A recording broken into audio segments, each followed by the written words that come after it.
Welcome back. This is the second part in Unit 6, and the fact that we are having actually two mini lectures in one unit, it should give you an idea of the broadness of the concept. And we could be actually taking 3, 4, 5 different classes on just the P for product, just to give you an idea. There are classes on brand management, there are classes on new product development, there are classes on packaging, and we are condensing all that and just basically covering in just one single unit. So I know it's a lot, but hopefully through the readings and the fun links that I share online, you discover something that gets your attention and make you feel you want to go deeper into that suit feel of products. So what we will be seeing now is the new product development. And when we talk about new product development, we are talking about the process that marketers and entrepreneurs go through from the moment they identify that opportunity in the marketplace, they identify a pain in the consumer that they can solve with their ideas. So through that moment all the way to actually the production and the manufacturing and the delivery of that product is what we understand by new product development.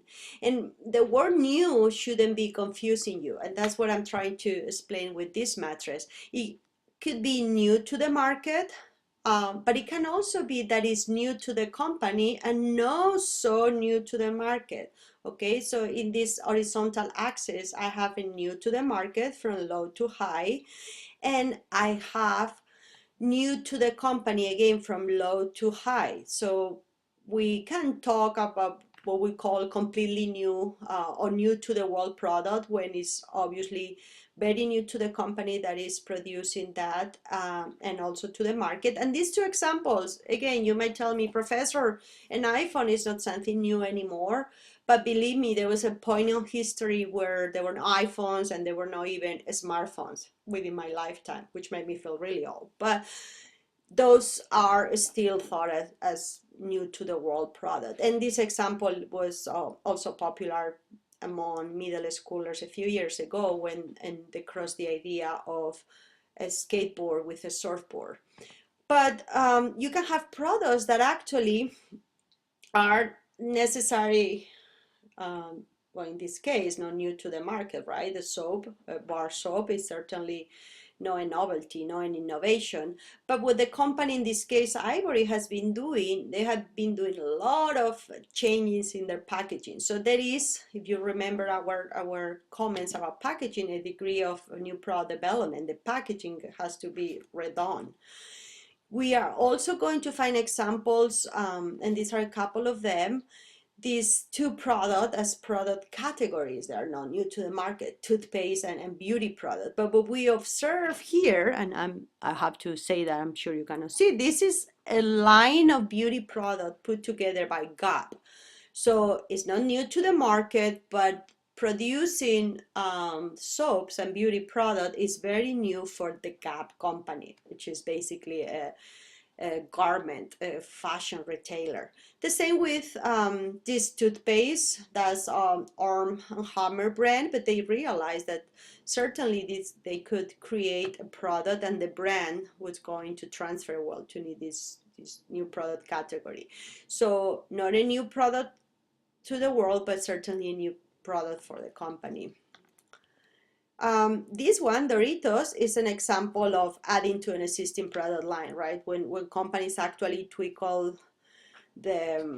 the flavor, right? This could be a flavor is already on the market, so you can also question how new is that to the market. And necessary doesn't require a lot of adjustments for the company, but some minor adjustments. So it's still considered new product. And then we're going to see another group of products. These are my two examples, the aspirin and baking soda, that they haven't really changed that much the product composition. So you could question that is very low when it comes to newest to company. But we observe through their marketing efforts a lot of repositioning. They're trying to convince consumers that this is actually an existing product but can be used for new purpose. Okay. And the final one, sorry, I went too fast here, is actually cost reduction. This kind of new product changes are actually invisible for the consumer, and many times you think you're basically buying the same product, but behind the company has engaged in a series of optimizations and changing to the manufacturing processes that could be also considered a small effort, but still a new product development. Okay, so in this slide is basically really about the different phases in that development process. And again, I want to warn you, this is another full semester.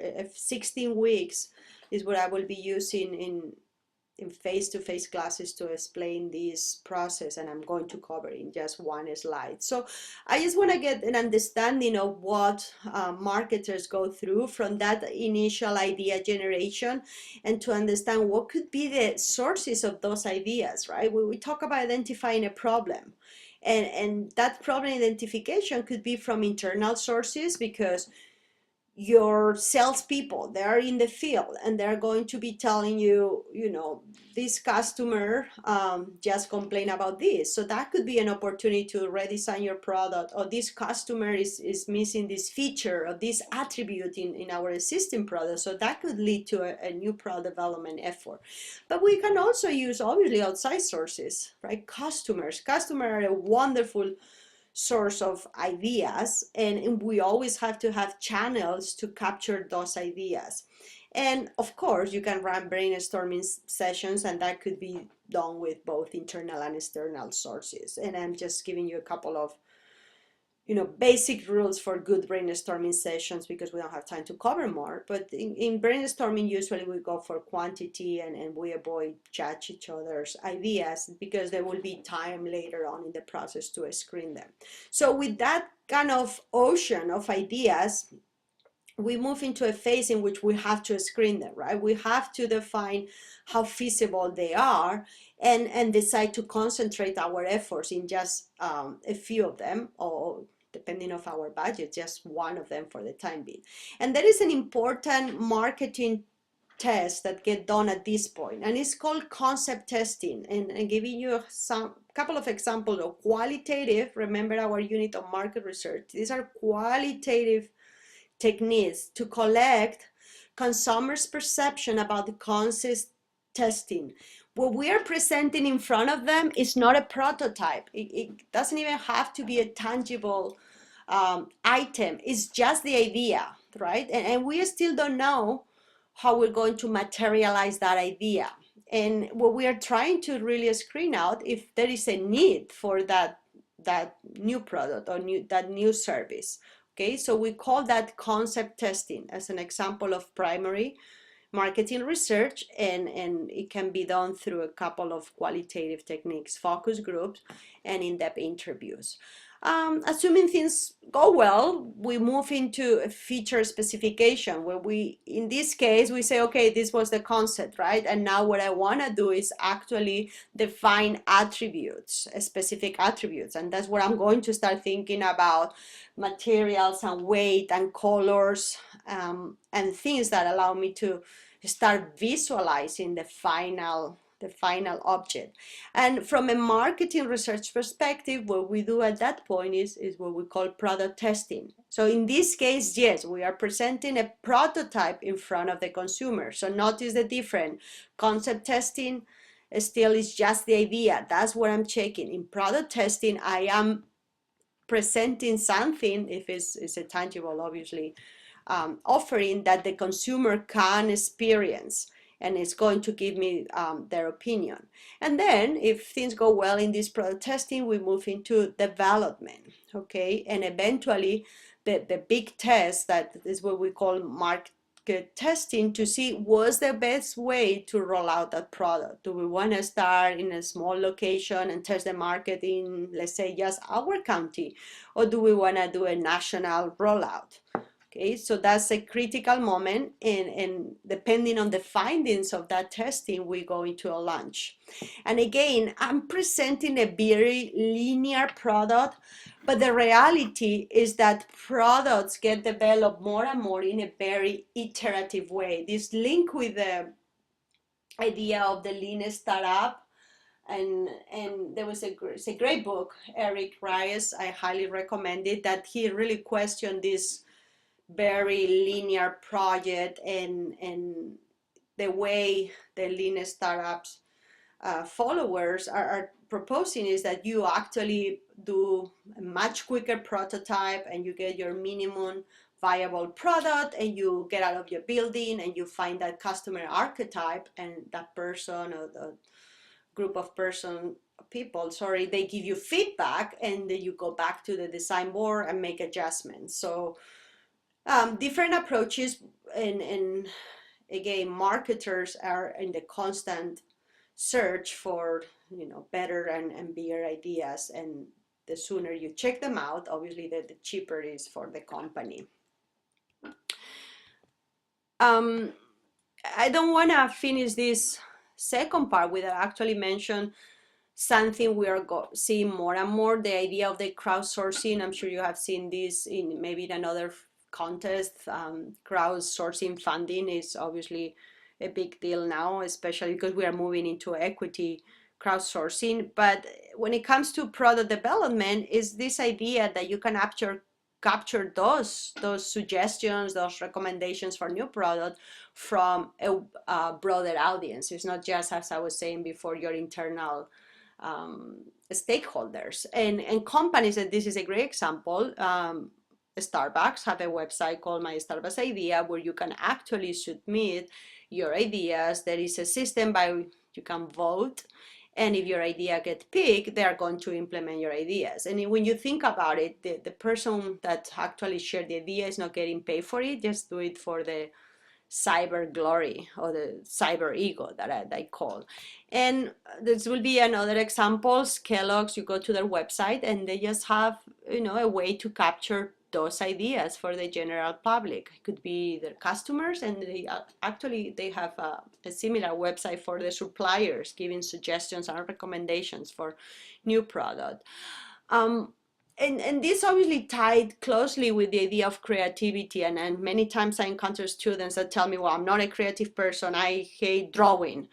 And one thing of when it talk about creativity is that because most of us, we think reproductively, right? And we always hear like there are these creative genius that think in another way. They question the status quo and they just visualize things and they think totally laterally. But if you think about it, this is a very good example. The circus, we thought for a while that was gone, as an industry, but then obviously the founders of Cirque du Soleil, they revamped the concept. They applying these blue ocean strategies. They question, well, what is the things that are not working in the circus? And certainly having live animals was something that was preventing people to keep going. But still, there is something about the experience that was worthy to reinvent and revisualize. Other simple objects people have